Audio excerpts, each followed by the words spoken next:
Ladies and gentlemen, may we please rise for the singing of the national anthem.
That's the Pretoria West Campus Choir. These are our students here at this beautiful university, the Tshwane University of Technology, where we are entrepreneuring the future together. A big round of applause to them, please. Sanbonani, de Madekwana, Riperile Bakaino, Riperile Bakaino. Good evening, everyone. Dr. Vathiswa Papu-Zamxaka, our esteemed author and guest of honor, Dr. Vathiswa, the spouse of our esteemed author, chairperson of the TUT Council, Advocate Ivan Kambonani, deputy chairperson of the TUT Council, Mr. Pakiso Mutau, members of the Executive Management Committee of the Tshwane University of Technology, Dr. Nasipi Moya, Executive Mayor of the City of Tshwane, His Excellency Mohamed Rafa, Deputy Head of the Mission of the Republic of Tunisia, Honorable Mohamed Fakhreddin, First Secretary of the Embassy of Tunisia, Honorable Nestle Numa, Minister Councillor of the Embassy of the Republic of Haiti, Mr. Thulani Nzima, Chairperson of the Dr. Sam Nzima Foundation, family and friends, colleagues, distinguished guests, ladies and gentlemen, without forgetting FPM SITA, the Chair Prof. Soundry, and the CEO, Dr. Yende, family, friends, colleagues, distinguished guests, ladies and gentlemen, all protocol observed, good evening. Sanbonani, Dumelang, de Madekwana. It is my distinctive honor and privilege to welcome you to this very special occasion, the official launch of Greatness Undeniable, the story of the fish girl who became the Deputy Vice Chancellor here at the Tshwane University of Technology.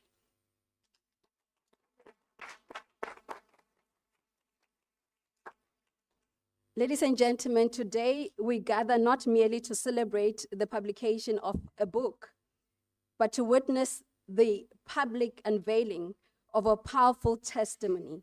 It is the story of a young girl from the humble villages of the Eastern Cape who sold fish from door to door to help sustain her family, and who rose to become the Deputy Vice Chancellor for Research, Innovation, and Engagement at the Tshwane University of Technology.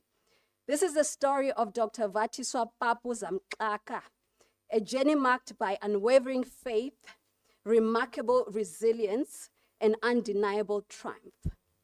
In these pages, we encounter a life that refuses to be defined by circumstances, a life that transforms adversity into purpose.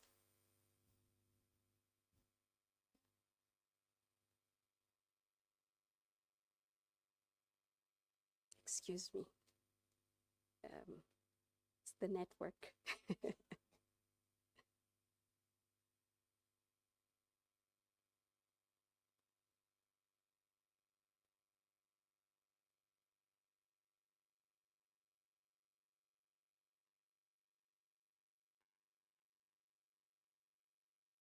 Maybe the choir can sing so long as we get this right?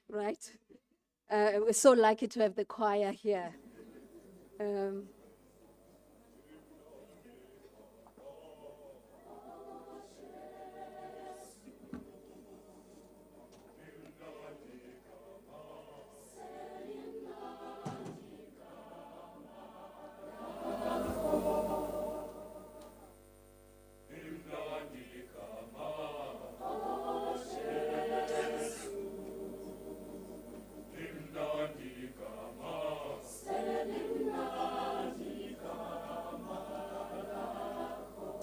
Thank you so much. Thank you so much. Maybe we needed that little break just to remind ourselves, you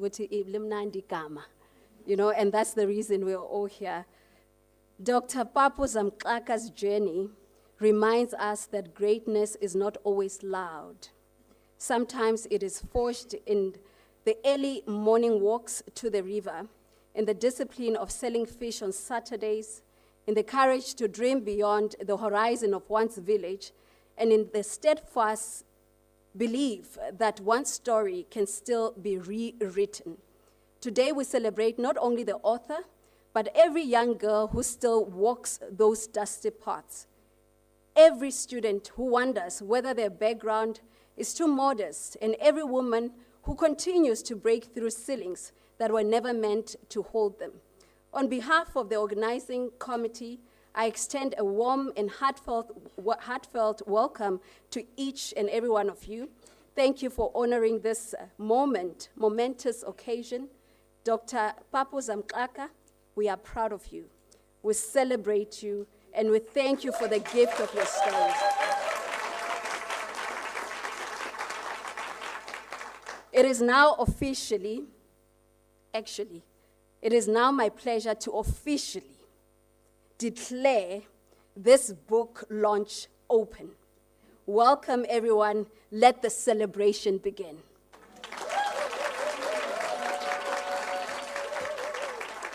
Hala, la Dr. Vati, hala, la. Hala, la Dr. Vati, hala, la. She is the Deputy Vice Chancellor for Research, Innovation, and Engagement at the Tshwane University of Technology, the biggest contact university in Africa.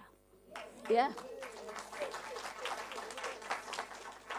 And we are here to celebrate her. We are here to celebrate you, Doctor, Mama. We are here to celebrate you. Without any waste of time, I would like now to invite Ms. Spozi Mdutane, advisor to the Minister of Employment and Labor, to provide or to render a congratulatory message. A big round of applause, please. Let's keep the hands coming.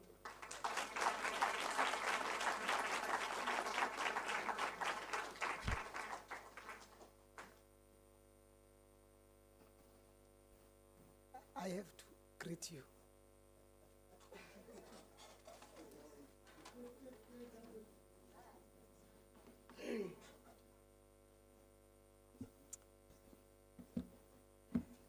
Program director, probably I need the remedy of the choir as I try to connect. There is so much that I can say, so I always confine myself into writing so that in the interest of time, I can stick to the notes. I am just finding my notes, please.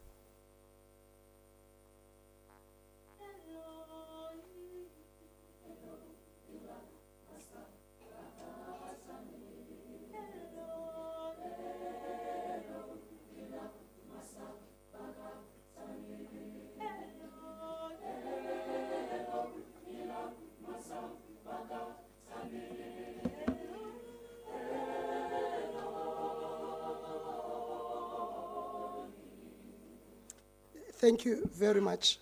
And good evening to everyone. And I would like to stand on the protocol that has already been outlined by the program director. And in the interest of time and in the fear of missing out of any important people that are in this room today, and in particular, Dr. Vet and Dr. Zamxaka. I want to separate you like that to distinguish, because you are both doctors, Zamxakas. So I need to be clear which doctor I'm talking to. I would like today, Vet, to travel back almost 30 years, long before the titles, long before the offices, and long before the accolades and the recognition. Not that they are not important, but I think I'd want to take a travel of 30 years ago. In fact, for both of you, I have known them the longest, both of them the 30 years, almost 30 years. I want to travel back to Alice, a small rural town in the Eastern Cape, and to that rural yet remarkable institution. And I'll tell you why. The University of Fort Hare. It was a university surrounded by modest circumstances, but carrying an extraordinary history. It was an institution at the time that had already shaped presidents. It had shaped liberation leaders, intellectuals, and nation builders across our country and across the continent. Fort Hare taught us that greatness does not require a great address from which to begin from. That is where our paths crossed, both of them, by the way. We were simply young students in the Faculty of Sciences at Fort Hare University. We were carrying dreams that were much bigger than our circumstances. Our common chain, our common friend to the three of us at the time was the late Dr. Polly Dumalisile, who was drawing us together. They were more on the biological sciences, which was biochemistry and microbiology. I was more on the chemistry and zoology. And then there was a lecturer that was not very popular, so I was running away from that lecturer. But the common friend kept us close to each other. I found myself straddling between the lectures of natural sciences and that of biological sciences. We had the determination to make something meaningful of the opportunities that were before us. It was not clear at that time what it was going to become. I also remember our involvement in the Student Christian Organization. In those formative years, faith helped shape our values. It shaped our friendships. It shaped our resilience and our understanding that education must ultimately find expression in service to others. And that was the slogan of the SCO or stroke SCM at that time. The title and cause of your book, Vet, resonates so powerfully.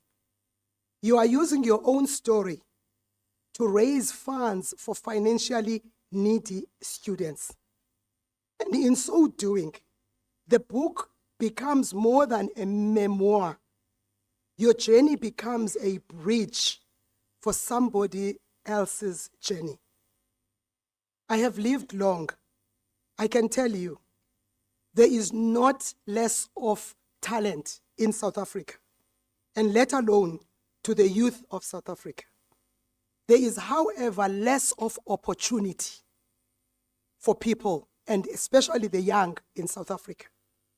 And what your story and what the mission and tonight resembles is a Deputy Vice Chancellor who has moved through the years, formative years, and is providing a bridge and an opportunity to others that likely are not to have. Let me remind you, both yourself, Dr. Vet and Dr. Zamxaka, that you'll remember our struggle at the University of Fort Hare, especially when it comes to first few months of the year, it was always about registration fee.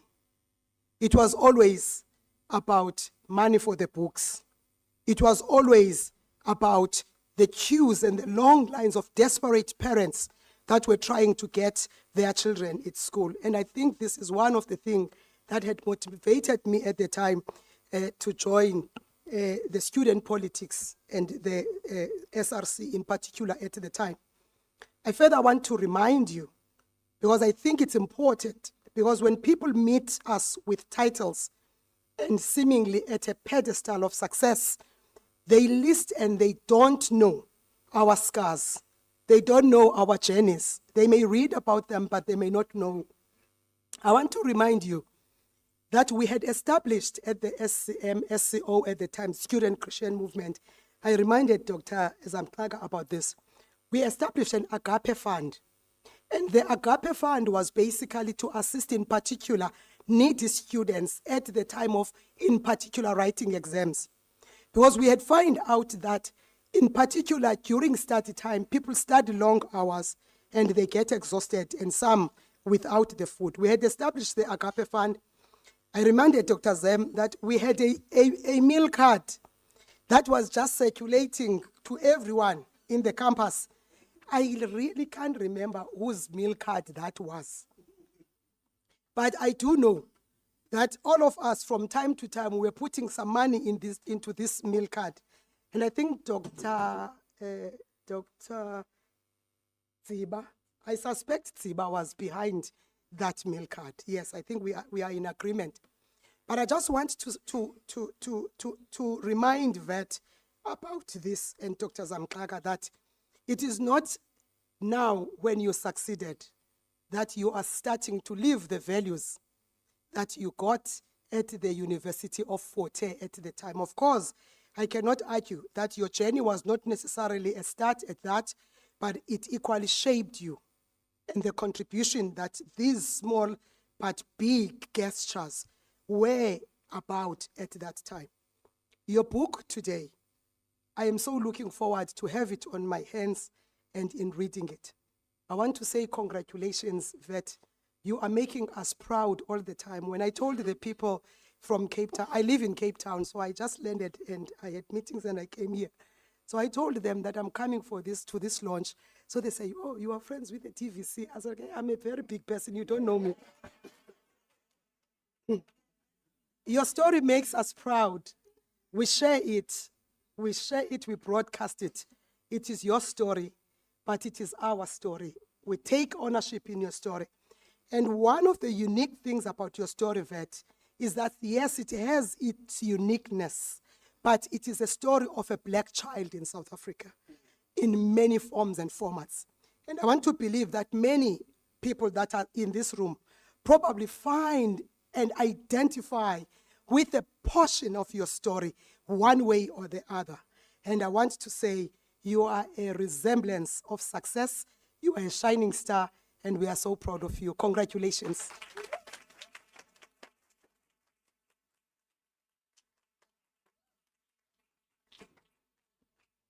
Well spoken. That's the bestie. But thank you so much indeed. You're a shining star, Dr. Vati. I'd like now to invite Dr. Clarence Chitekere, Chief of Staff in the Ministry of Mineral and Petroleum Resources. A big round of applause, please.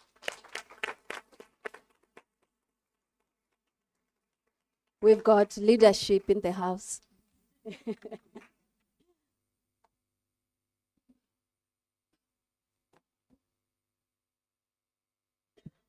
Thank you. When I look at the right-hand side of this auditorium, I see the youth. They look beautiful.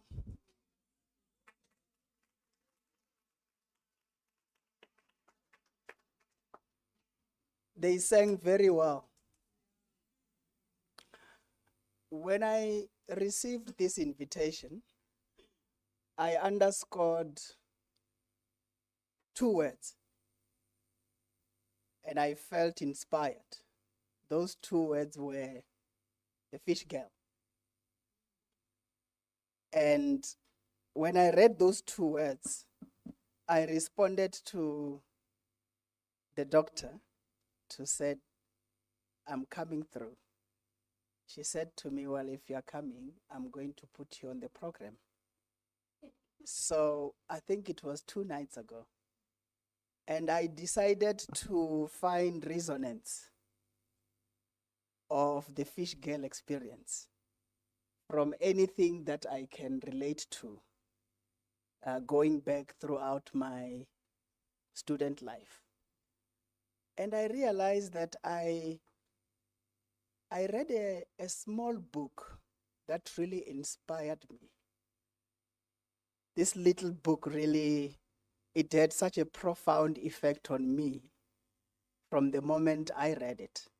It was a book written by a great South African woman who subsequently left this country sometime in 1964.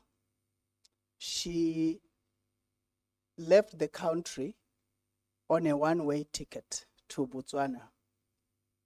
Perhaps for the benefit of the youth, allow me to just read the context, and then you'll understand where I come from when I get to what I subsequently developed for this purpose.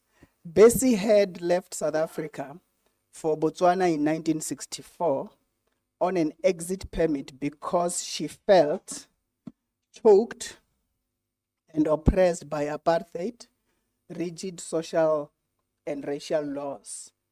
She faced the breakdown of her marriage and was alienated by the political and social tensions of the time. As a person of mixed race, born to a white mother and a black father, she suffered under South Africa's strict racial classification systems and suffocating social structures. She accepted a teaching position in Sirowe in Botswana, which offered a one-way out via an exit permit that permanently barred her from returning to South Africa. So sometime when I was in high school, I came across this small book of hers titled Maru.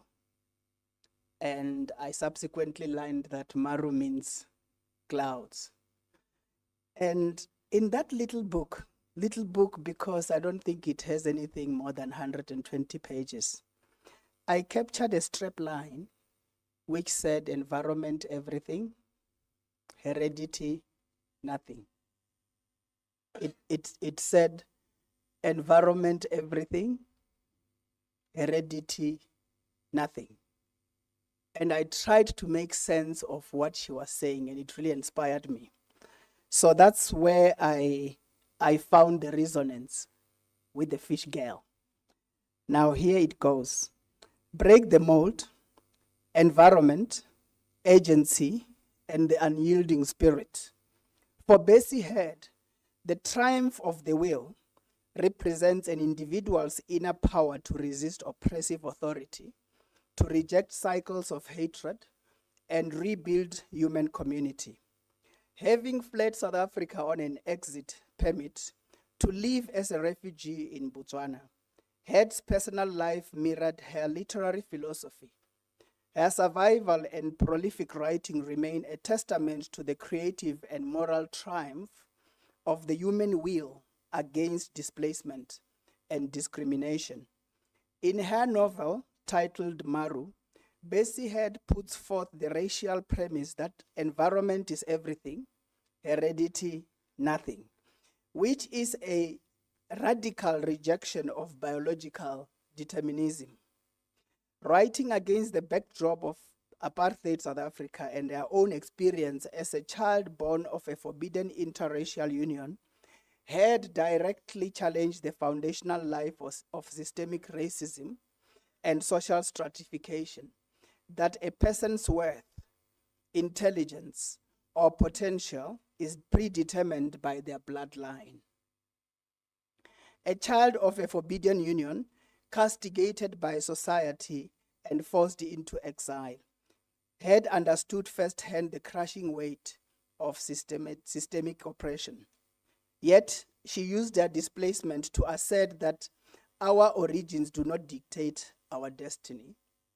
The spaces we inhabit, the choices we make, and the resolve we cultivate define who we become. This exact principle resonates throughout the profound life story of Dr. Vathiswa Papu-Zamxaka, serving as a powerful beacon of hope as we celebrate Women's Month. Rising from humble beginnings as a self-described fish girl to serve as Deputy Vice Chancellor of China University of Technology, Dr. Papu embodies the truth behind Head's assertion. Heredity would have trapped her within the confines of generational poverty and systemic oppression, barriers designed to limit Black women in academia and society. But instead, she transformed their immediate environment into a profound ground where circumstances offered lack. She cultivated faith, academic rigor, and determination. Both narratives strip away the excuse of origin, honoring the strength of women who rewrite their own trajectories. Head's philosophy challenges the notion that lineage dictates capability, showing that character and agency triumph over inherited circumstances. Similarly, Dr. Papu's journey demonstrates that a challenging upbringing is not a sentence, but a preparation. She used her background not as a badge of disadvantage, but as fuel to shatter concrete ceilings and dismantle barriers for women and the marginalized. As we honor Women's Month, this parallel carries a clear message of encouragement for every woman standing at life's starting line with minimal resources. Your beginning does not define your summit. You are not a prisoner of your lineage or your starting environment. Through faith, education, and relentless self-liberation, you possess the agency to reshape your world. Greatness is not inherited. It is forged. Environment, everything. Heredity. Thank you.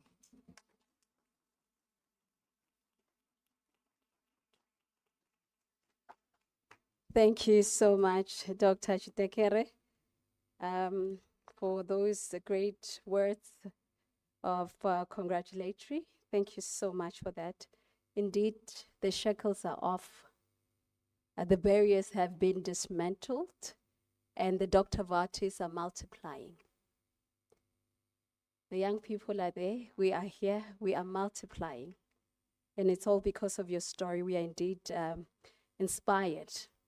A little bit of entertainment is needed in such an occasion. And we have greatness undeniable from the Faculty of Arts and Design, Dr. Rostilava Pashkevich Ngobeni and Rajesh Khopi will render a musical item. May we please welcome them just in front with a big round of applause.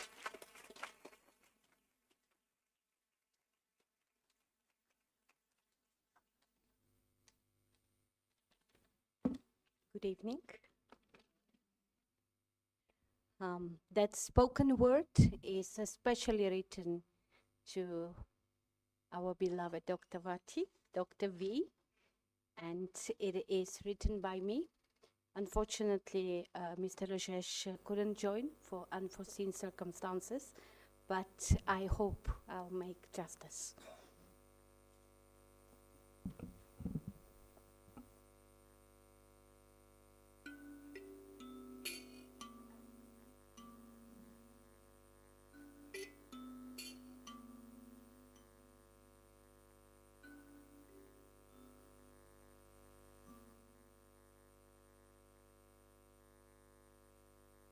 They said she will never rise. The poverty draws the ceiling, that the river only teaches you to carry water, not to carry a nation future. They called her the fish girl. Small hands, cracked heels, a bucket heavier than her own name. They said, this is where it ends. A girl, a village, a door already closed before she even learned to knock. But nobody asked the river, where can that girl go? Every morning before the sun had a chance to stretch, she was already walking, water on her head, prayer in her chest.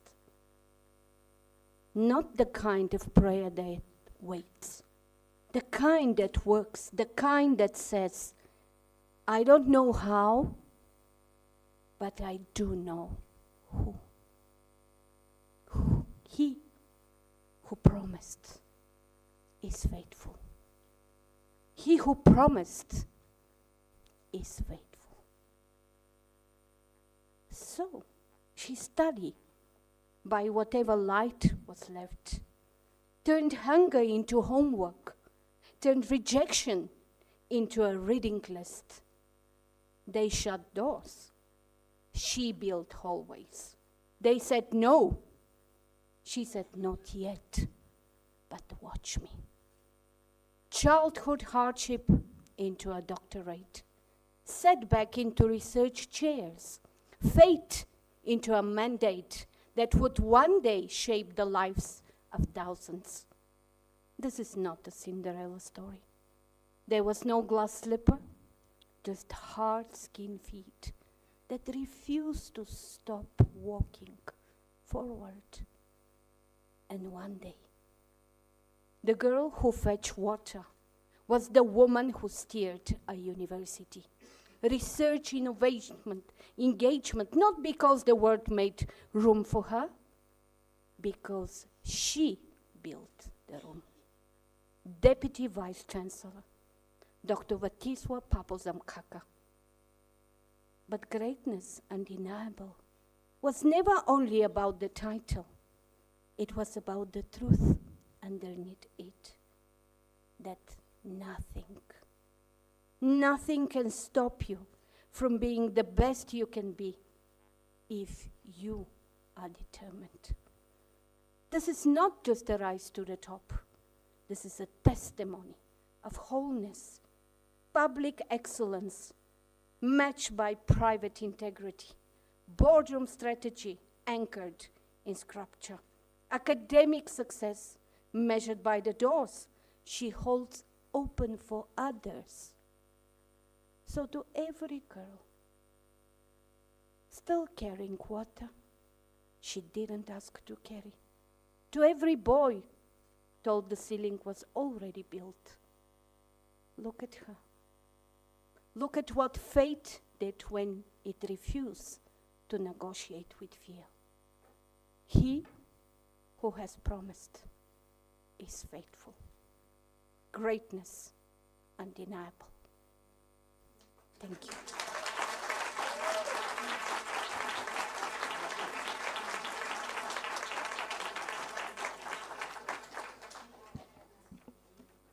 Indeed, your greatness is undeniable. My mom always said, and she still says it to this day, that when you're meant to be great, greatness will always come and find you, wherever you are. And we are witnessing that today. I would like now to invite Prof. Spo Khalamono, the Executive Director from the National Institute for Occupational Health, NIQH, to do the introduction of the book and its author. A big round of applause.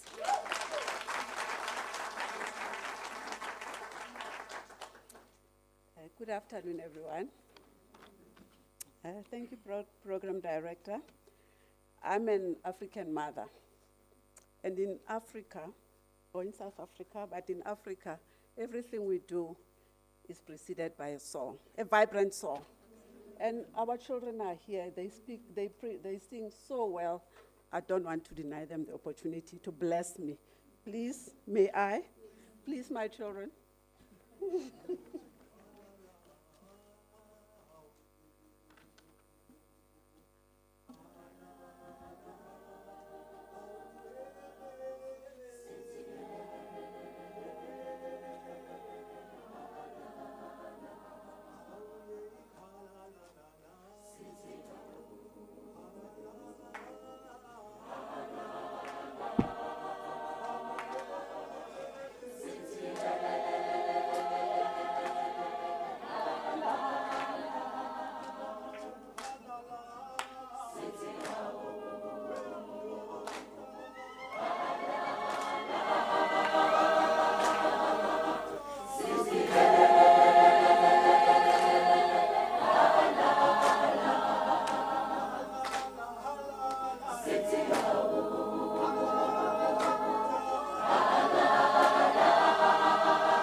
Thank you, thank you, thank you. Woo! Yeah, I don't know where to begin, coming after remarkable speakers with so powerful speeches. Thank you so much for those who came before me. But I did have to prepare a speech, and sorry I have to say my speech, even though some parts of my speech have been said already. But I'm going to say it. I'm hopefully saying it in a different way. It is both an honor and a privilege for me to introduce this remarkable woman today. I've been asked to introduce Dr. V. Vati. I call her Mam Chawi. Tonight, we are not simply gathered here to launch a book. We are gathered here to celebrate a journey of hope over hardship, a journey of courage over circumstances.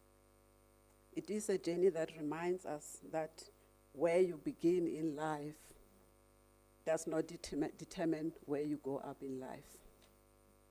The title of this remarkable book immediately captures my imagination.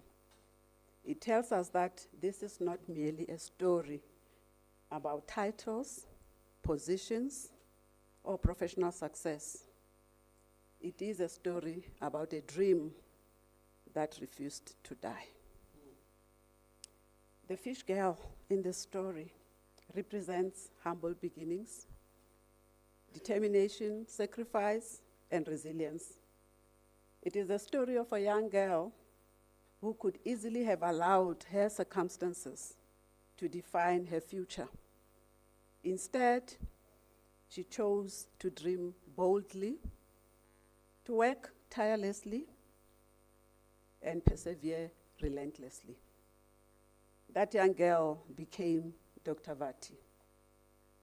Today, Dr. Vati stands as one of South Africa's most respected academic leaders.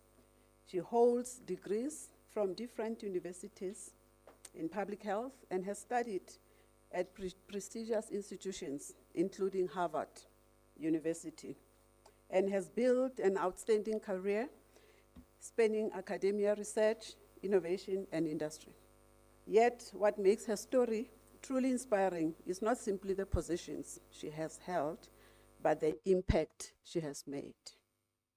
As DVC responsible for research, innovation, and engagement, she has distinguished herself as a visionary leader who has consistently transformed institutions and created opportunities for others.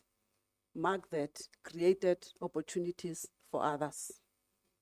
Under her leadership, groundbreaking initiatives such as the globally recognized Intel AI Career Technology Center were established. The Cannabis Hub, Hub for Artificial Intelligence, and Institute for Future Work were established. She has strengthened research excellence, expanded international partnerships, increased research funding, and helped position her institution, this institution, as a leader in innovation and future-focused education. I have 20 pages now. I'm on page 2. She has also championed entrepreneurship, helping students to become creators of opportunities rather than seekers of opportunities. She is that kind of a person.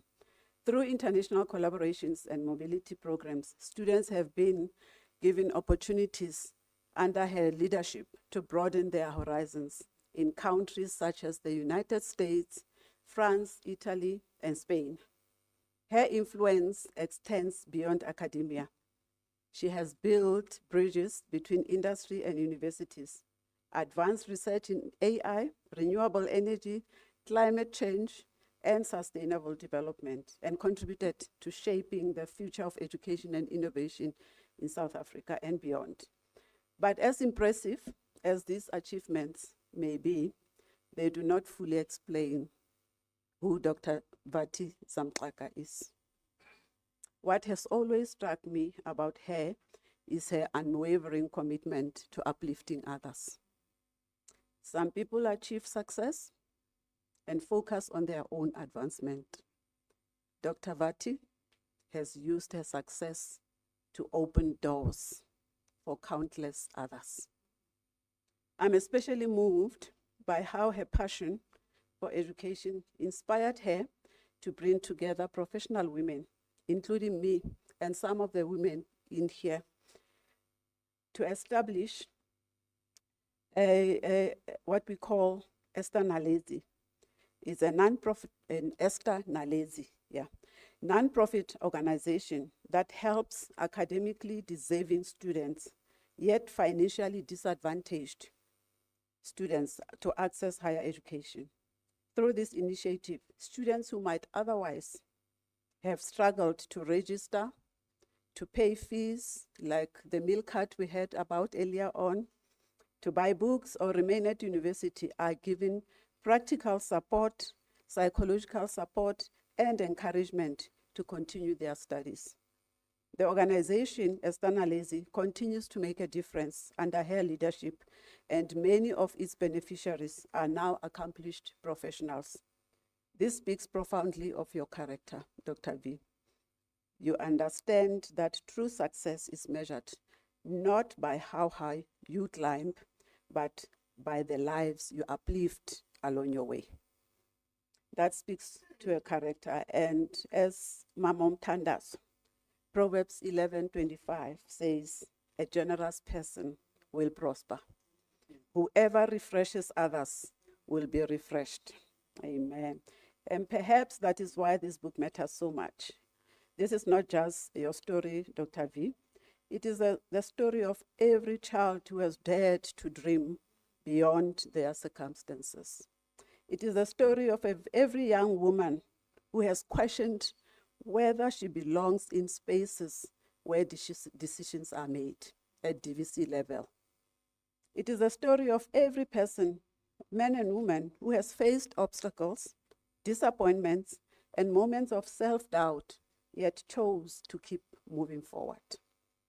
Your journey reminds us that greatness is not inherited. Greatness is cultivated through perseverance, courage, discipline, faith, and unwavering commitment to one's purpose. As page 15, as Maya Angelou so beautifully reminds us, do not judge me by where I began. Judge me by the mountains I climbed. the doors I opened, and the lives that rose because I refused to give up. So Dr. V's life gives meaning to these words. Hers is a journey of courage, perseverance, and purpose. A journey that proves that greatness becomes undeniable when personal achievement is transformed into service to others. From humble beginnings to the office of DVC, from the young girl with a dream to a scholar, innovator, institution builder, and inspiration to many, Dr. V's journey reminds us that destiny is not determined by circumstances. Indeed, when one reflects on the arc of her life, the barriers she has broken, the institutions she has built, and the lives she continues to uplift, one realizes that the title of this book is more than a celebration. It is a declaration. Her greatness is not only undeniable, it is a legacy that will continue to light the path for others. And as I conclude, page 19, I think, let us remember the words of Ephesians 3, verse 20. Now to him who is able to do exceedingly abundantly above all that we ask or think, according to the power that works in us.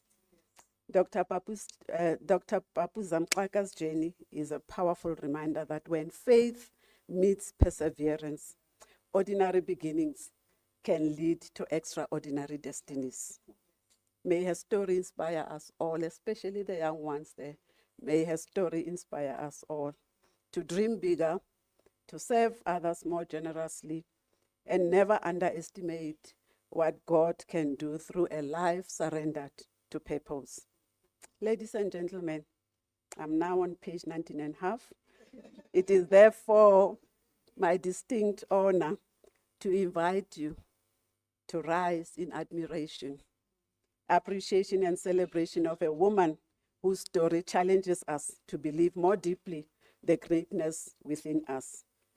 I'm handing to you Dr. Vathiswa Papu-Zamxaka. Let us rise to appreciate her.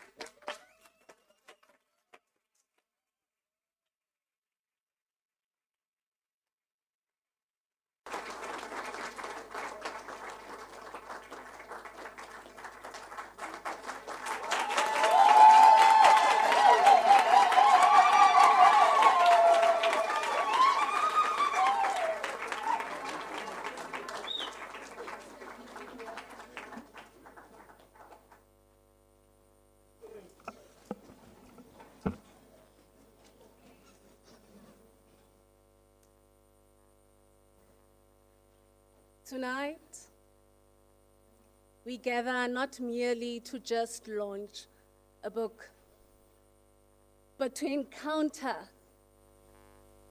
a masterclass in personal development, a masterclass in human capability, the launch of greatness undeniable by Dr. Vathiswa Papu-Zamxaka.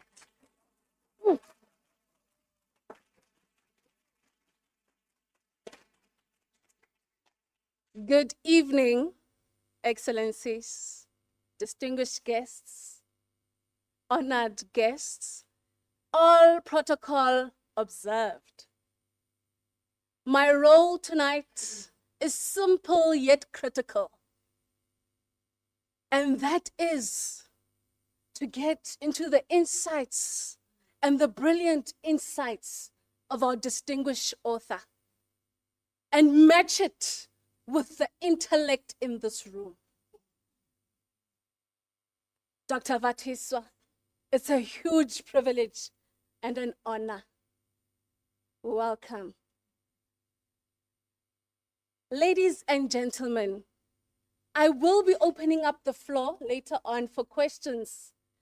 And someone who has read the book twice now, I have a deep sense of appreciation for the honesty, the authenticity, and how you beautifully write to say your public success must always be matched by your private integrity. And I've heard you even say that to me. Mbali, your private success. Ah, thank you, thank you, thank you, thank you. You've even said it to me, DVC. Mbali, your private success must match your public success. As someone, DVC, who's seated in this room and thinking, the scales are not balanced, what practical advice would you render to that person in this moment? Thank you so much, Mbali. Can I start by greeting? I can't speak without greeting the people in the room. Can you allow me just 2 minutes to greet? Program Director? Yes. I really want to, sure, I am so humbled. I am sure, Lord help me not to cry. But seeing so many people in the room, just to come to this book launch, I am truly humbled. But let me greet. Let me start first by appreciating God, who's able to do indeed exceedingly and abundantly more than we can even imagine. And in greeting my leadership of the university today, I've got the head of my house. So I'm starting with the head of my house. I never have a head of my house in the room. So I will start by greeting Dr. Zamxaka and saying thank you so much for the support. It is truly, truly appreciated. Really, truly appreciated.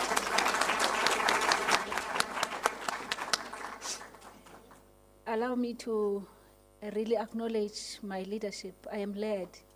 I've got my chairman of council. Oh, okay, thank you. I've got my chairman of council. I've got my deputy chairman of council. I've got my fellow executive management committee members in the room. I've been with two, but I'm sure others are also sitting in the room.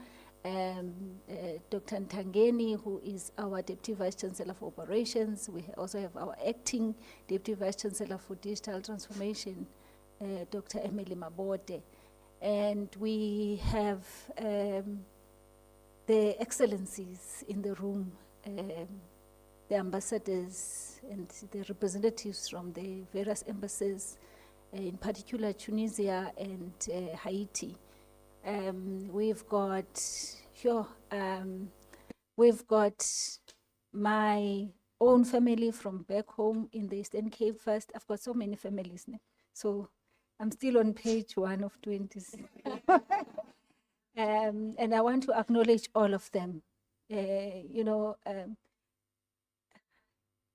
One of the things that my late grandmother taught me is that the most important words in life are only two. Is thank you and I'm sorry, those two. So saying thank you to people, to me, is very important. So as I'm acknowledging them, I'm also expressing my sincere gratitude. I've got my family all the way from the Eastern Cape. My eldest aunt is in the room. Yeah, I know I've got young aunt. So you won't even depict, she's just turned, 63 now. That's my eldest. I've got also the firstborn of my father, Chawe, the advocate. Thank you so much, Mdagadat, for coming. This is the head of Amachawe clan, taking after my father. I've got your cousins in the room. They are sitting scattered. Oh, there's one. Uspio Ngoma, and I'm sure there are others. Then I've got my second family. Before I move to my second family, maybe I should move to my second family. I've got lots of family. So I was raised at home in the Eastern Cape, but I was also raised by the Khadebes. Upapa Monti Khadebe, the son of Umkhulu Gawa Khadebe. I know people from TUT would know of Gawa Khadebe from the book that our Chancellor wrote. Our Chancellor is a daughter-in-law to that family. So I've got the Khadebe family. Uma Khadebe and Papa Monti took me in when I was 18. They are sitting where now? How I can see this moment, the firstborn of the Khadebe family. They took me in as their own. And thank you so much for ensuring that you are here. Good Kelly, Suzu, thank you. We are reading a book today, and you are part of the story, all of you, family. You really took me in as your own. Makadebe loved me as her own granddaughter. I've got friends as well in the room, so many of them. Please pardon me, I can't name you all. But I've also have the important family, the Zamxaka family. You know, that family becomes much more important. I've got the Zamxakas in the room, my brother-in-laws and my I don't do those things of nephews. So thank you so much. You drove all the way from Lipalel today. You just arrived, getting lost on campus. But I've got a number of friends that have traveled all the way in Bali, from the Eastern Cape, from Cape Town, from very different places. I can see Usboko sitting there at the back, the well-known gynecologist in the Eastern Cape, traveled all the way, but there are a number of them in the room. I've got family in the form of friends. I can see the family of Esther Naledzi being represented. Esther Naledzi is very close to my heart because this is where I express my purpose in life. It's very much important to respond to your calling. Once something burdens you, just know that you are called for that. We have graduated a number of students through Esther Naledzi. These are a group of women, very humble, whom I just told them, I didn't ask them, I told them that come. I never asked them for permission. I said, come, please, Esther's, raise your hands just like this. Some of the graduates are from this institution.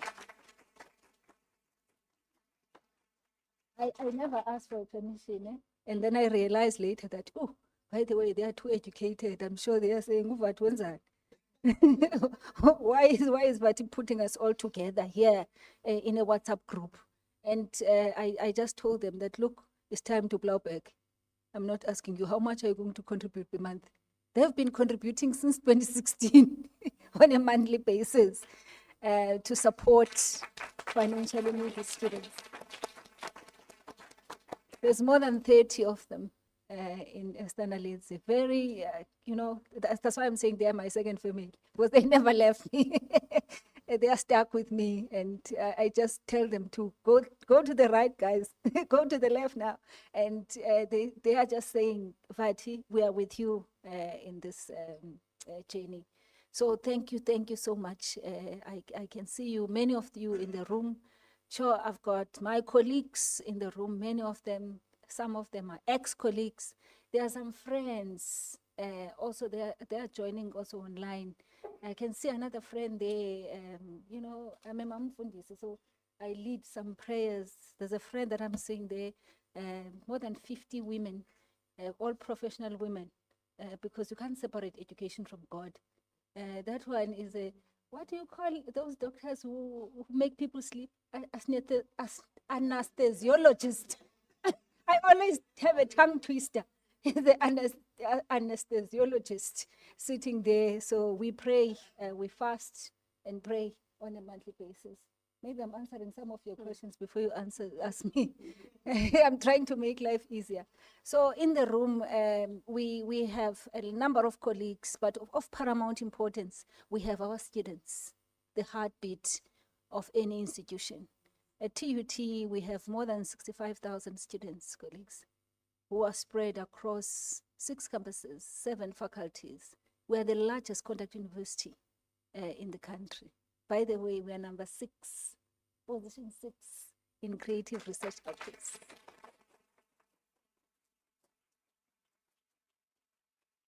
So we are moving from good to great, and it's good to be here.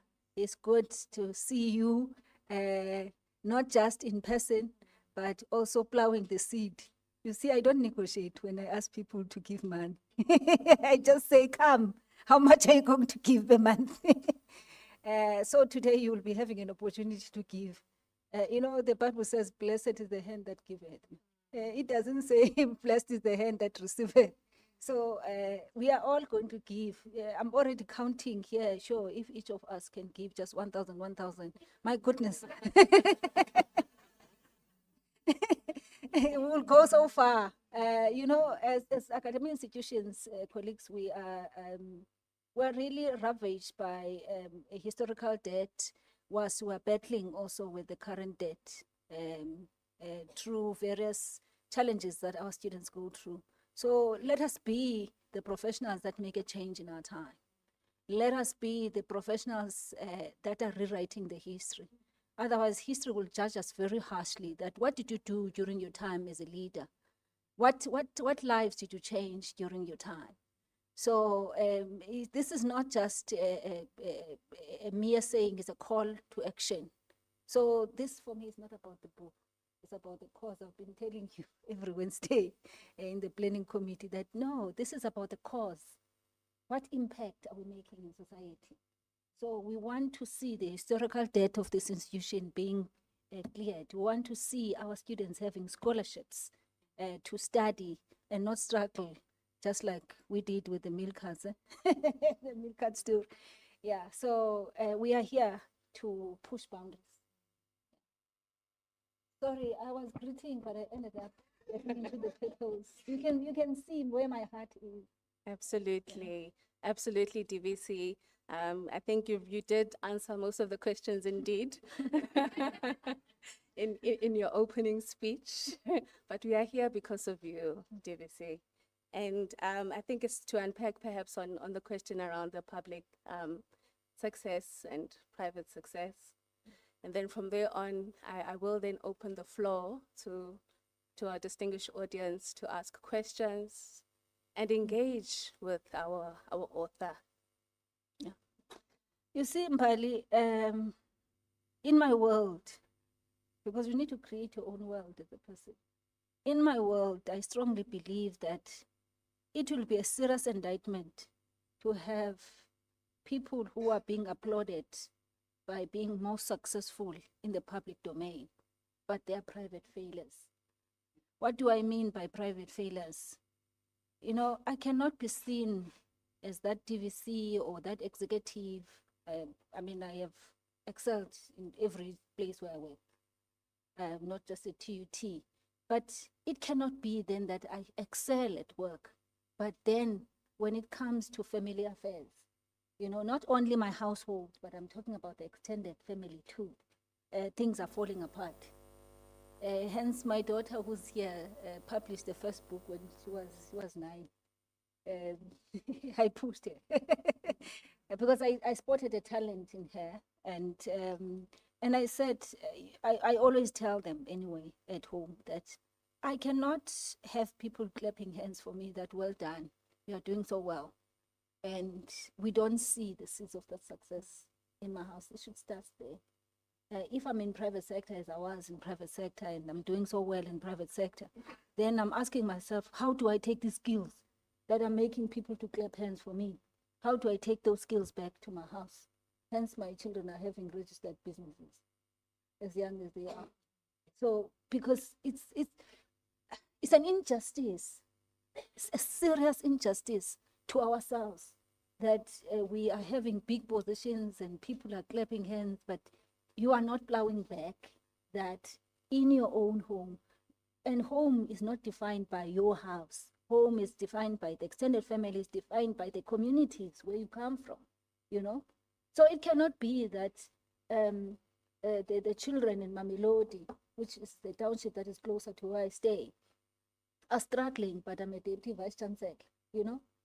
I need to create instruments to make sure then that they succeed. Many of our beneficiaries, by the way, in Eastern Alitse, from Mamelodi and Amalfias, and also from the other parts of the world as well, of the country.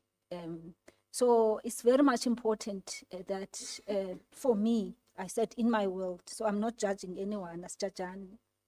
So I'm not judging anyone, but in my very own world, I cannot allow a situation where I'm having hands being clapped for me.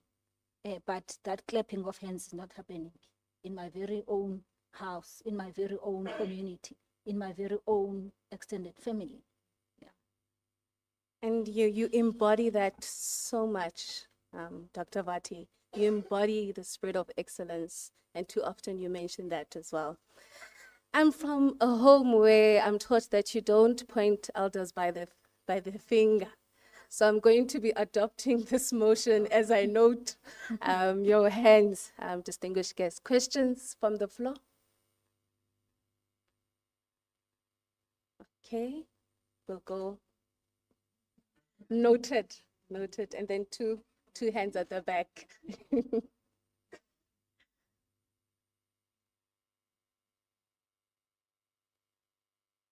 Ask them to raise again.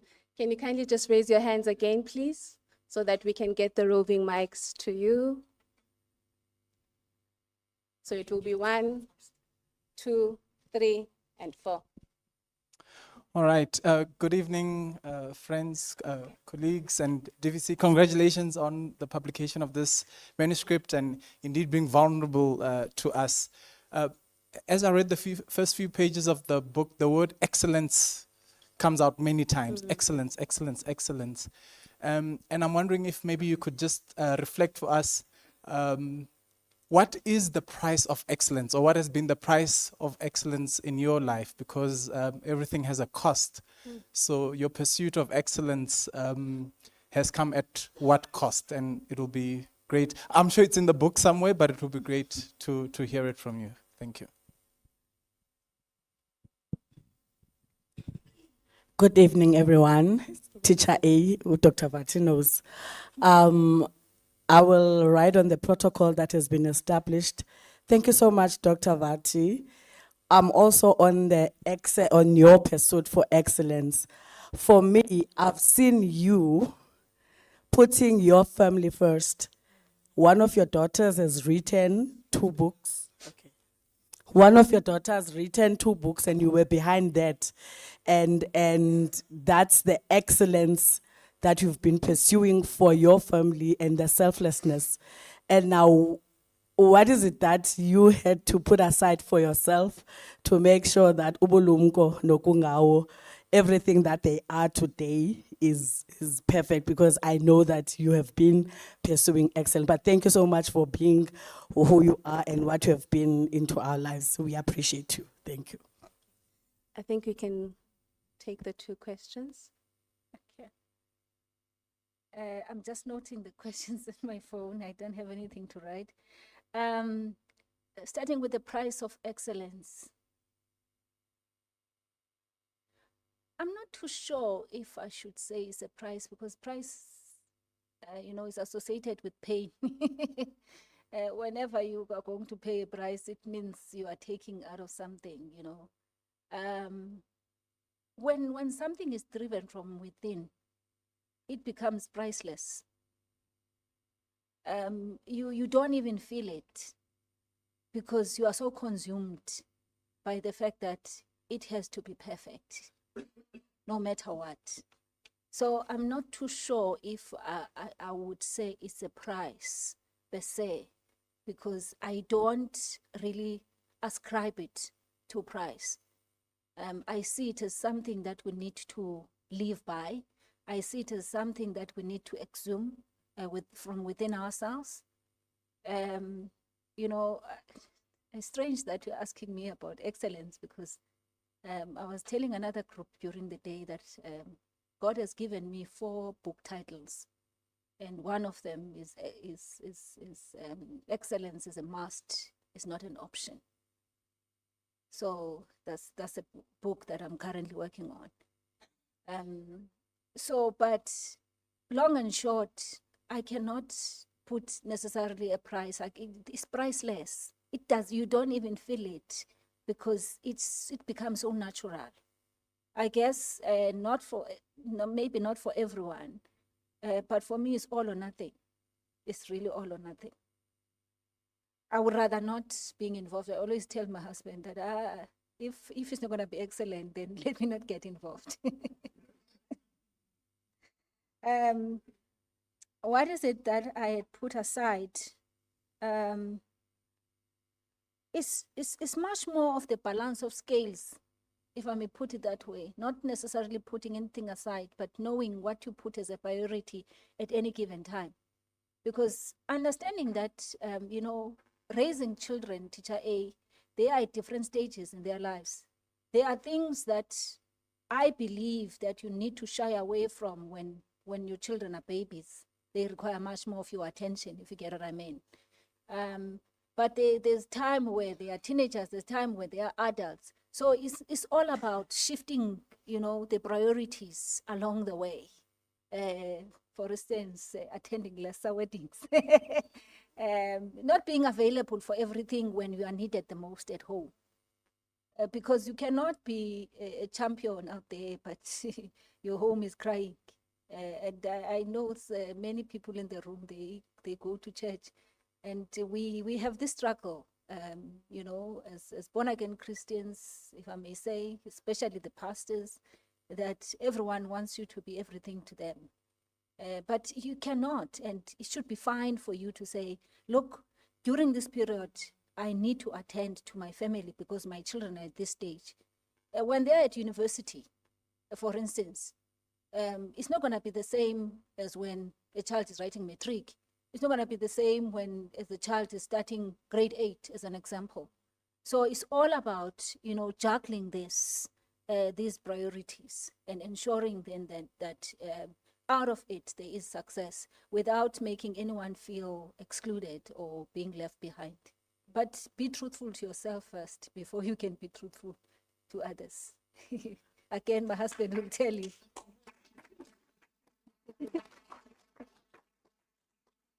I always tell him that start with you. Qala ngawe. There's nothing wrong about that.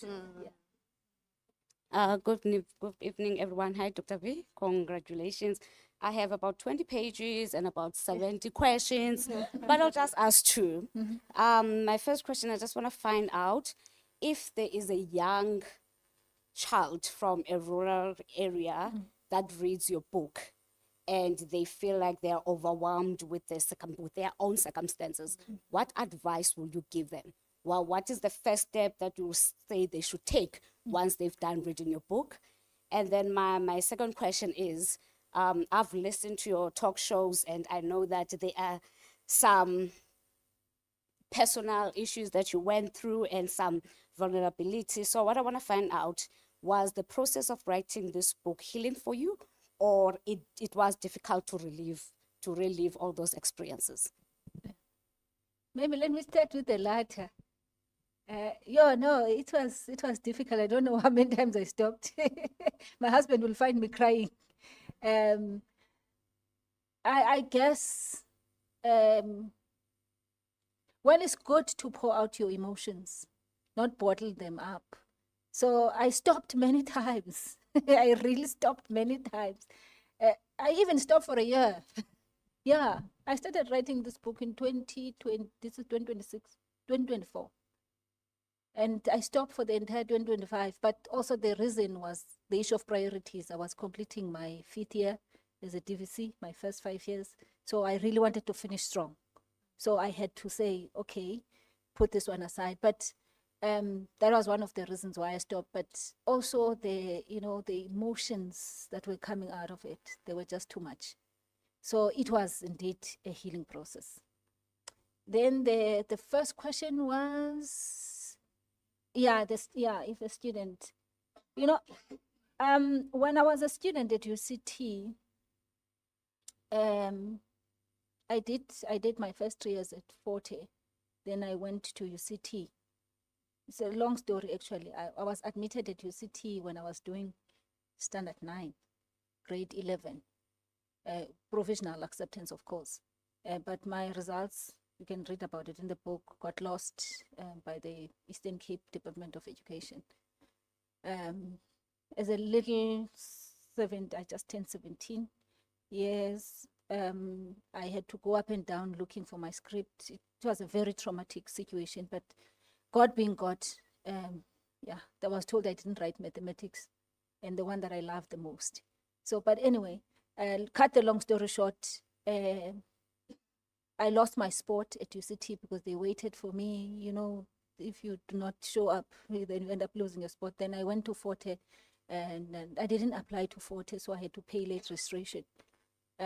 So I would always admire Forte because they took me in when I was in a tight gown.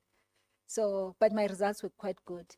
So, but anyway, when I was a student at UCT, so I did my first 3 years at Forte, then I went to UCT.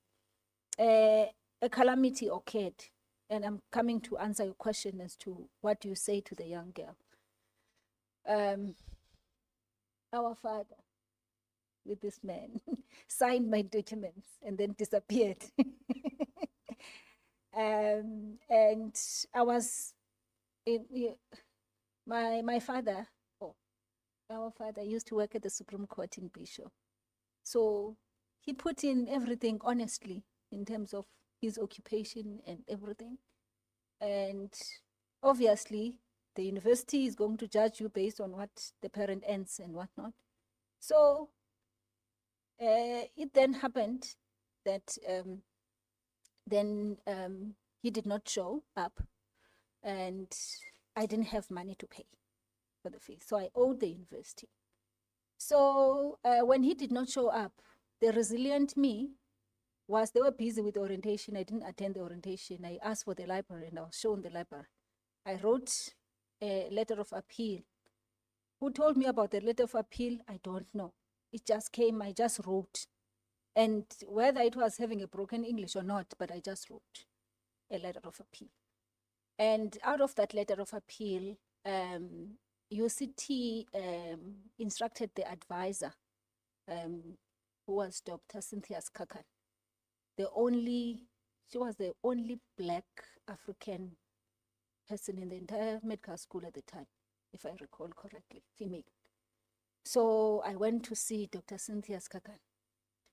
So she said to me, after listening to everything and having read, what I've written there, she said to me, don't you ever make other people's problem your problem.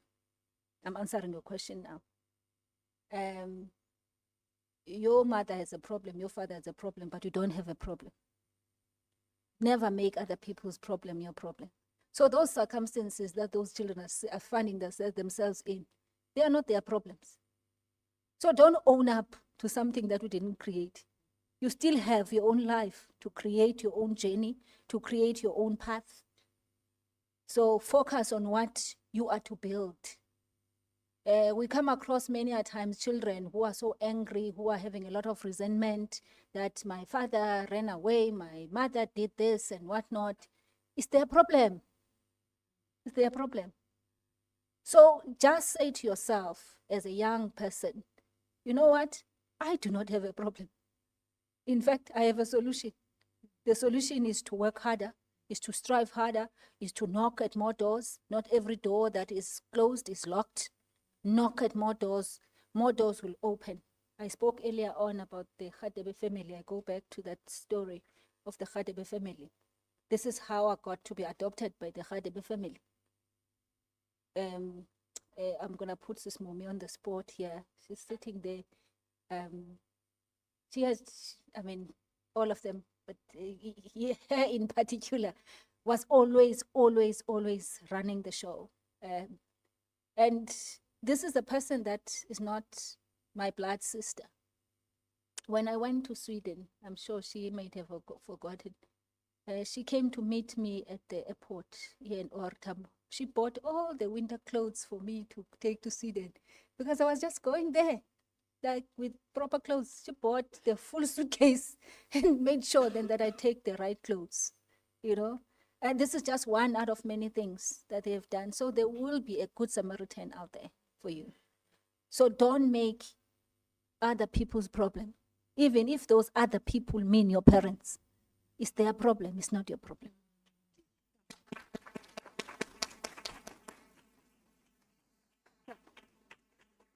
I am cautious of time, so I'm going to take one last question. One last question. I had already noted you, so you can proceed. Ooh, this is a tough one. Hello. I'm cautious of time. Program director, I'm going to get into trouble with you. I don't want. You may proceed, sir. Can we kindly get the roving mic to the front, please?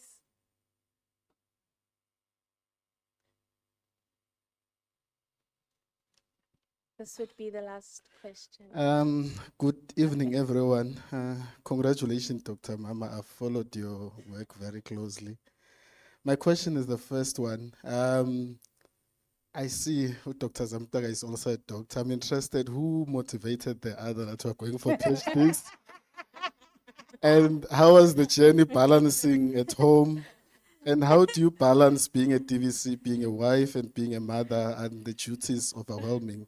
The last question, what skills did you learn in selling the fish that have and impacting your duties as the DVC now? Thank you.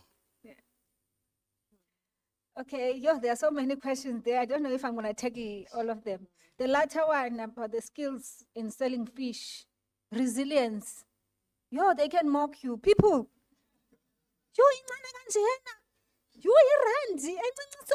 you know? And you feel the pain when they do that to you because you want this whole Tupperware to get finished. And now if someone is not going to even buy and is just going to be complaining about the price and whatnot. But here am I don't care who says what. I'm here now sharing my story. And even if tomorrow you wake up and decide to write a newspaper article about me, I don't care, really. Not in a bad way, but I don't get to be affected by things that do not matter, you know. So I had to acquire that at a young age because of selling fish. So the skill is resilience. Well, who motivated the other? Who started, by the way? I think I started. Yes, I started through the Medical Research Foundation, Medical Research Council. And then my husband was still in Pietermaritzburg at the time. And then he got a scholarship from Ford Foundation. And then he came over. So I already started with mine. Yeah, sure. You know, I think it's the best thing that could ever happen because you are way too busy, both of you, so you're too focused. No one is complaining about attention.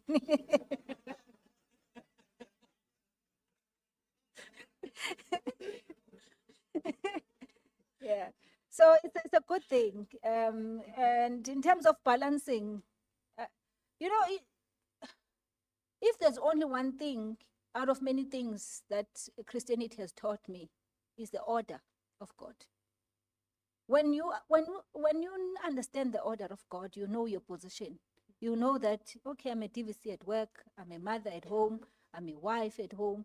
You will do those things excellently with no one like sniffing at you because you fully comprehend that you are playing different roles at different places. And you just run with it. That's it. Did I answer all the questions?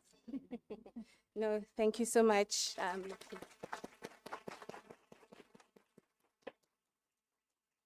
Sorry. I can't not do this. There's a friend of mine from high school. Hey, Ngabakazi is sitting there. Allow me to acknowledge my friend. We did together. Yeah, that's this guy's apart. Last minute.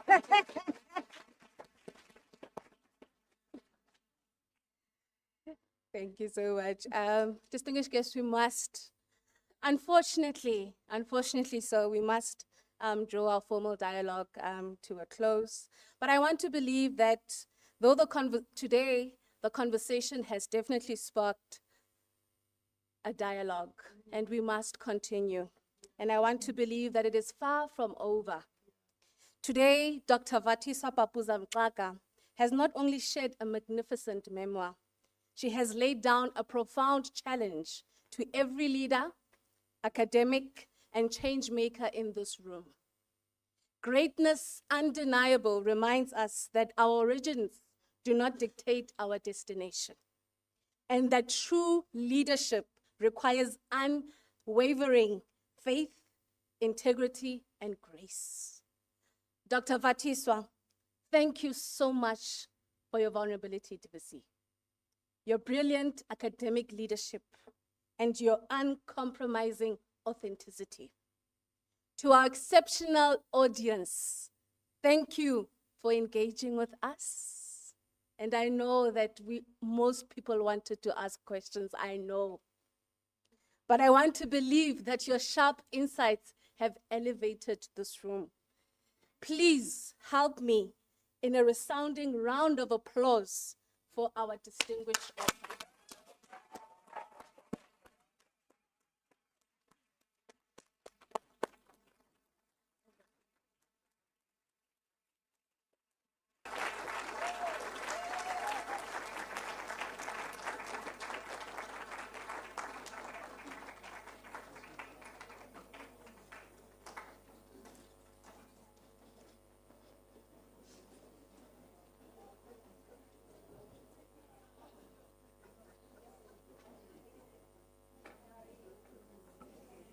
Mbali, I believe you also deserve a big round of applause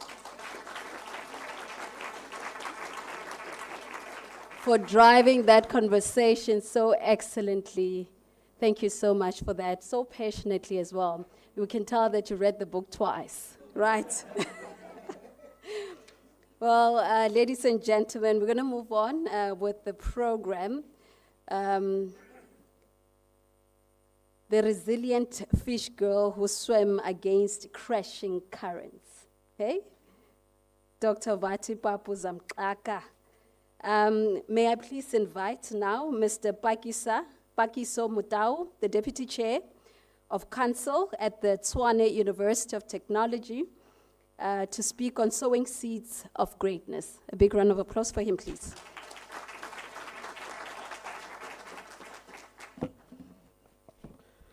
Thank you so much, colleagues.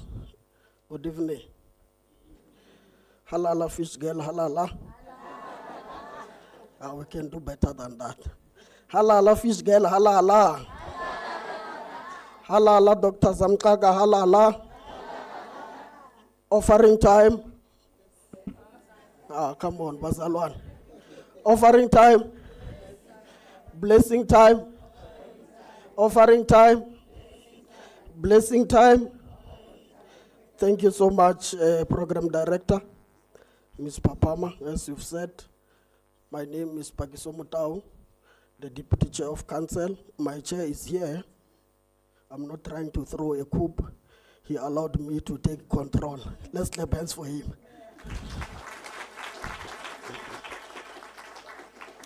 Let me also write on the same protocol that has been established this evening. I'm rising on the item of sowing seeds of greatness. I really looked around, searching for a book or a quote that can accompany this item of offering.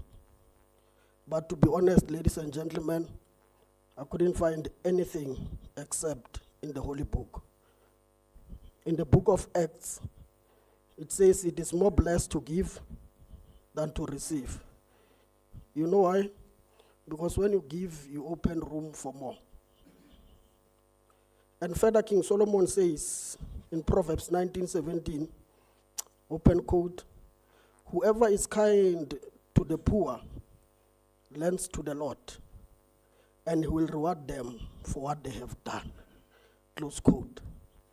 Somebody say amen at the corner. So when you give, it's guaranteed that something ought to return. And it returns from the Lord. Ne? So, ladies and gentlemen, this item is calling upon everyone that has a willing heart to sow a seed. And not just any seed, but a seed of greatness. To sow in the future of young people of this lovely institution. This book launch's aim is to fundraise for financially needy students who are also academically deserving. Let's clap hands for that.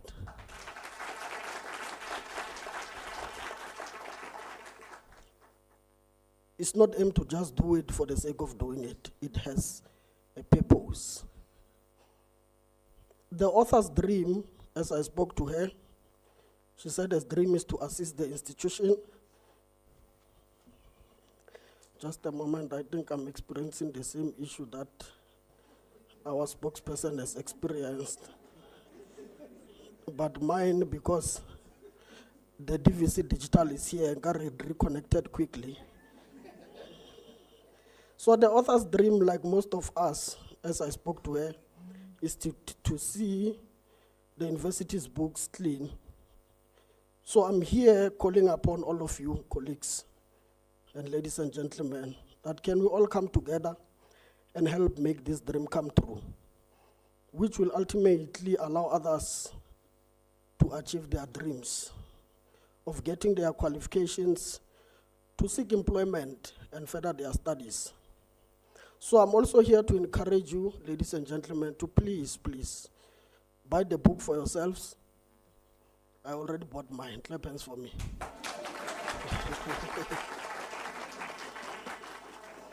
Please buy for yourselves, your families, your friends, as all the proceeds made today will be channeled into clearing the historical and current debt.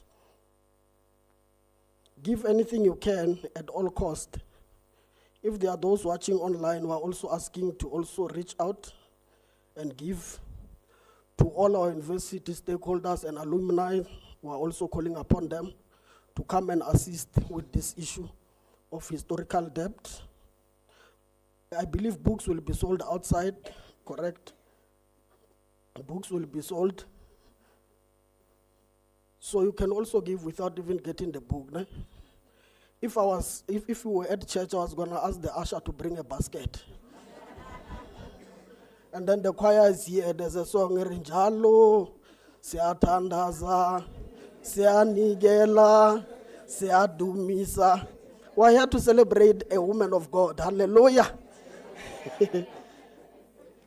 So let me close by saying, give and it shall be given unto you. And by the same measure you use, it will be measured unto you. And this is the measurement of the heart. Doesn't necessarily mean that when you give 50 rand, you'll get 50 rand. God looks at the measurement of the heart. As young people will say to you, Doc, clock it. I thank you. Over to you, Papa. Thank you, ladies and gentlemen.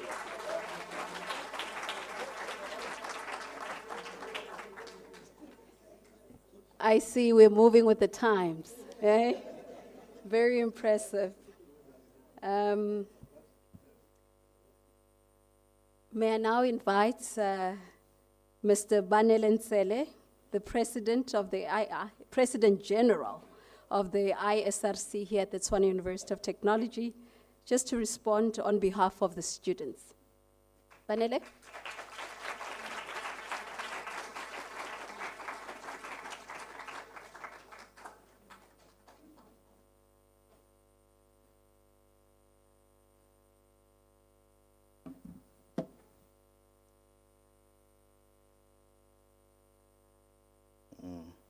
Good evening, colleagues. I'm used to address political gatherings or rallies, so I almost say Tamandla. Thank you, Program Director, our spokesperson, Somlomo, distinguished guests, Deputy Vice Chancellor of Operations in our institution, Dr. Azwitami Sintsangeni, Executive Director of SAYED, Mr. Jonas Mahedi, members of council, led by the chairperson of council, Mr. Ivan Kambonani, and the deputy chairperson of council, Pastor Pakeso Motau, senior management, our partners, the TUT choir, fellow students, and most importantly, the star of this evening, Dr. Vathiswa Papu-Zamxaka and your family.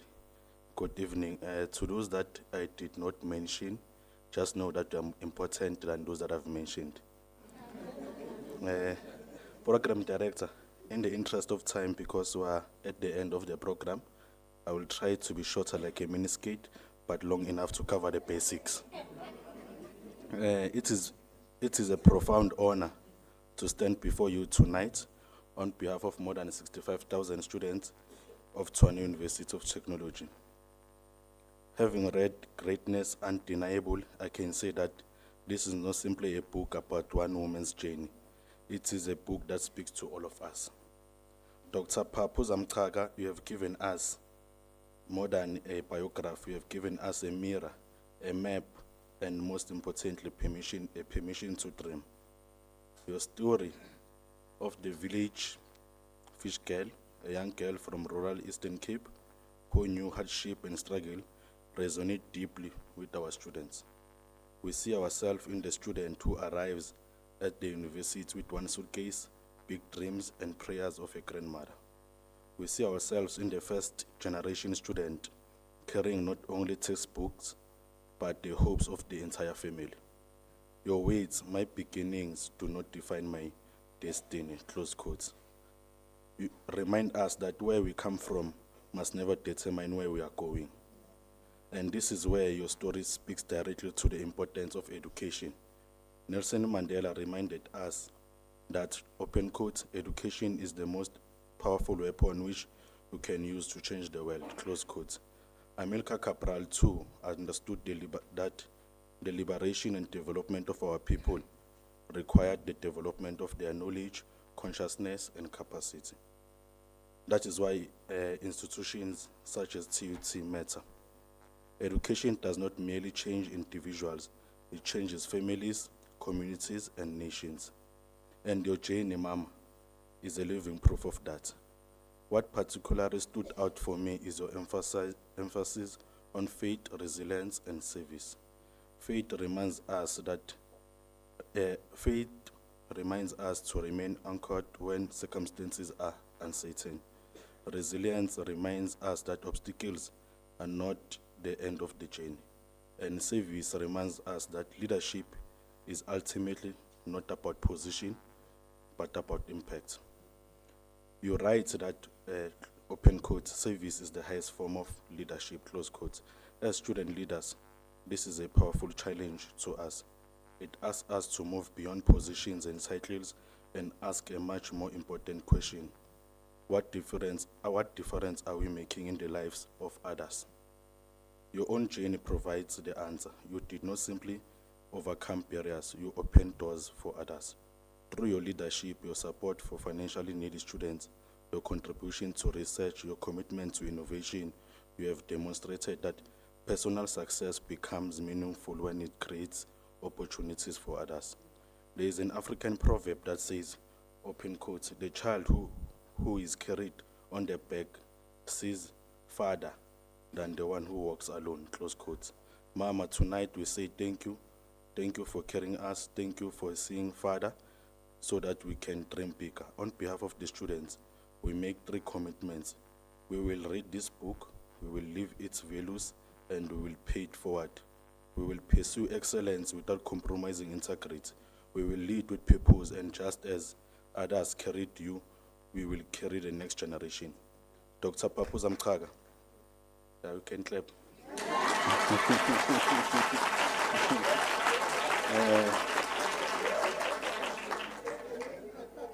Dr. Papu-Zamxaka, your story reminds every TUT student that where you begin does not determine where you end.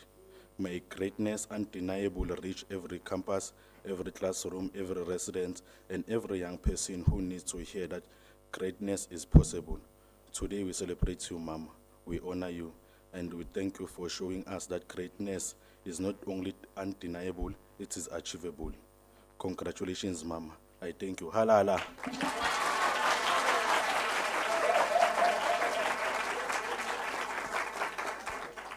Oh my God, I didn't know Banele could touch the heart, you know.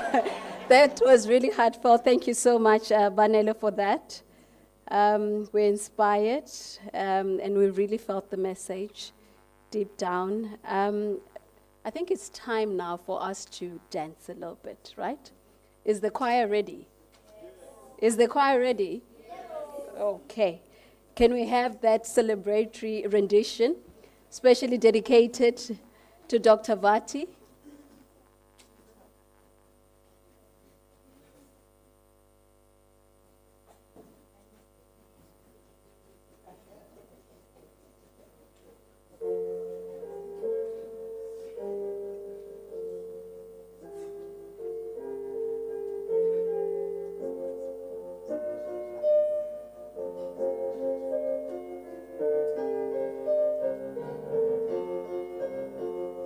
Thank you.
Oh, Lord, that was so good. Thank you so much. A big round of applause to the TUT choir. We've got talent galore at the Tshwane University of Technology. Yes, and we're getting close to the end of the program. I'd like to just encourage you as you go out and you, enjoy the food outside. Please don't forget the split points are outside. Buy the books, but also give. Over and above, if you have 10 grand, give. 20, give. Or buy the book as well. Please, we encourage you there. 100 million, yeah. Because we have decision makers in the house. Yeah. Colleagues, ladies and gentlemen, please invite Dr. Azwitami Shadrack Ntangeni. He's the Deputy Vice Chancellor for Operations here at the Tshwane University of Technology to give the closing remarks and vote of thanks. Before we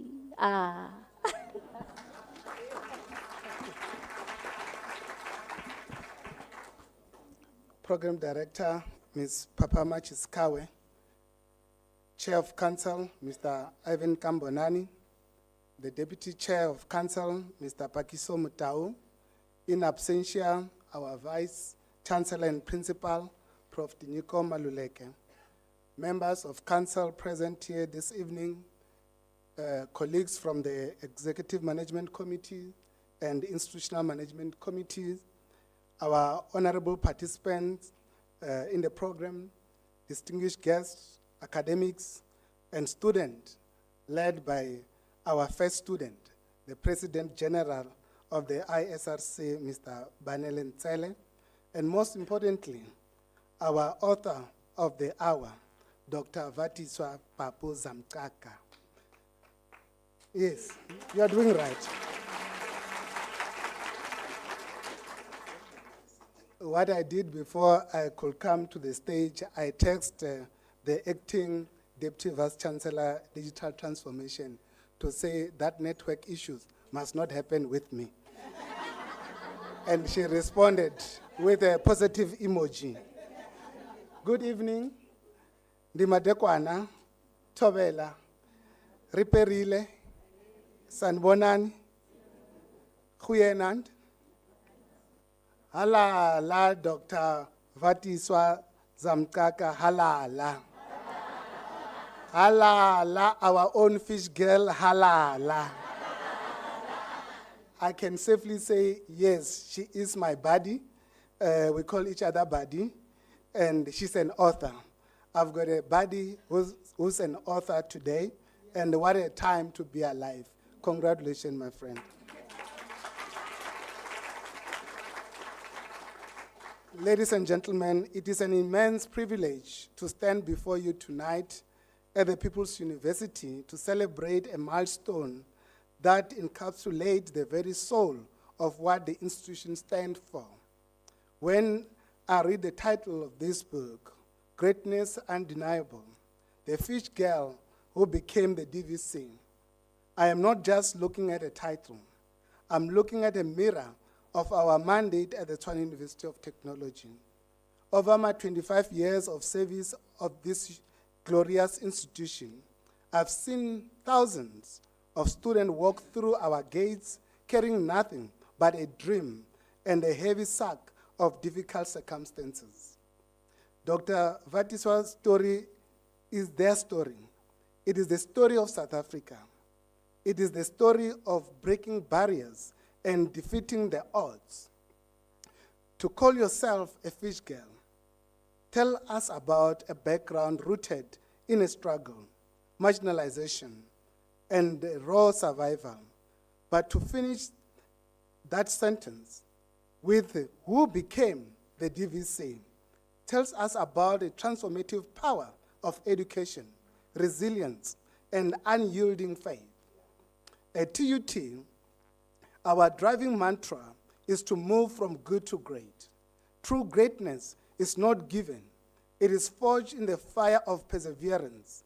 Dr. Vati, by documenting your journey, you have done something profoundly operational for our culture.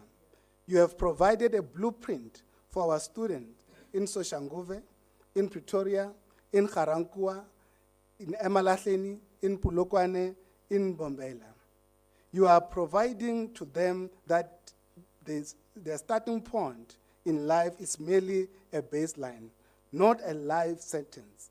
As a Deputy Vice Chancellor of Operation, I often look at infrastructure, system, and efficiency.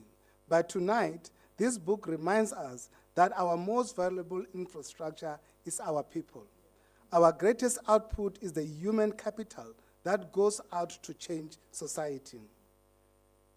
Dr. Vati, thank you for your vulnerability, your intellectual rigorousness, and your willingness to let the world see your scars so that they can see your victory. Your greatness is indeed undeniable. Your generosity will not go unnoticed. You chose to celebrate Women's Month by launching your book, inspired by your zeal to raise funds for financially needy students. I encourage our audience here tonight to pledge and donate any amount of your choice. As Dr. Vati have said, we do have decision makers in the house who can commit 100 million from their company. And I believe that you will assist our students who are needy and academically deserving so that they can complete their studies and they can go and make positive contribution to their lives.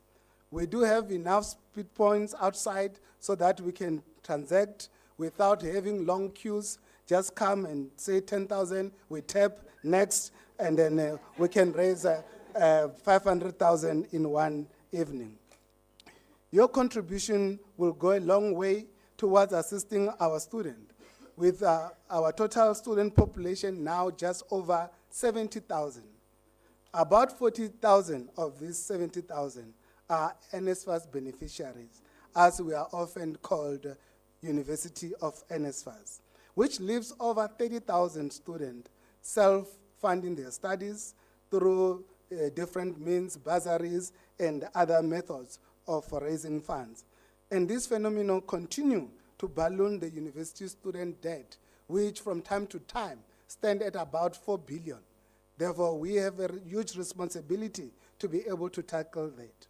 As a university, we acknowledge and appreciate your supportive system at home led by your husband, Dr. Zamxaka. And I can say this without any fear of contradiction, because I've always seen him supporting you with university business and activities. At times, when you are not even at the event, he will call me to arrange the tickets so that he can come and support this brand, because he's supporting the dream of his spouse. Congratulations, Doc. We also thank your 2 daughters and the entire family. There's no doubt that these are your enablers. Because they've created a conducive environment at home so that you can flourish with your career endeavors.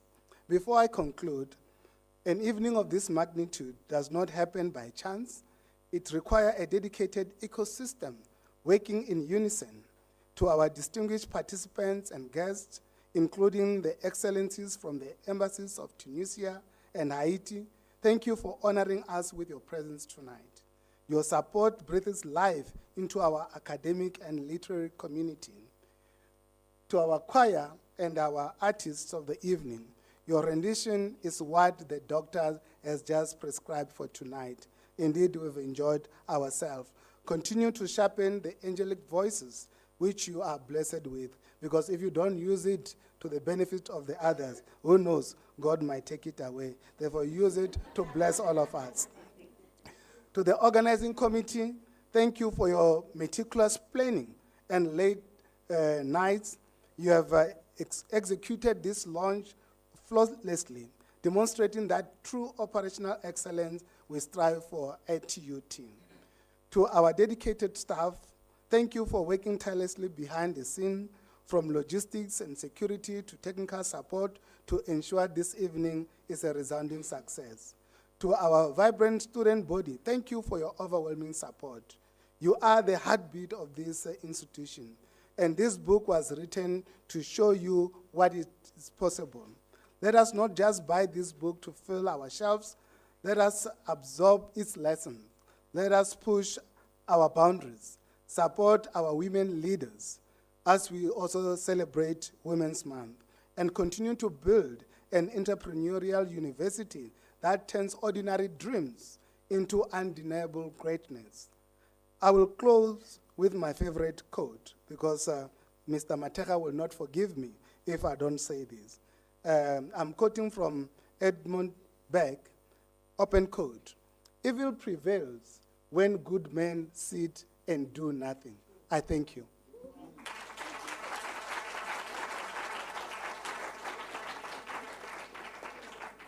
Thank you so much, Dr. Azutamisi Shadrach Ntangeni Rikoribuwa Bafui. When I say greatness, you say undeniable. When I say greatness, you say undeniable. Greatness, undeniable. Greatness, undeniable. Greatness. Undeniable. That's right. Thank you so much, Dr. Vati, for sharing your story with all of us here. Not just here, because there's an audience online as well, and they've been asking questions, but you know, that session has ended, but thank you. So your legacy will always be celebrated in this university and beyond. So thank you for today. This was such a necessary event, you know, where we had to speak from the heart. But thank you for opening up and sharing your story with us. We appreciate you here at the Tshwane University of Technology, and it's important for us to tell you now. Thank you so much. A big round of applause to her, please.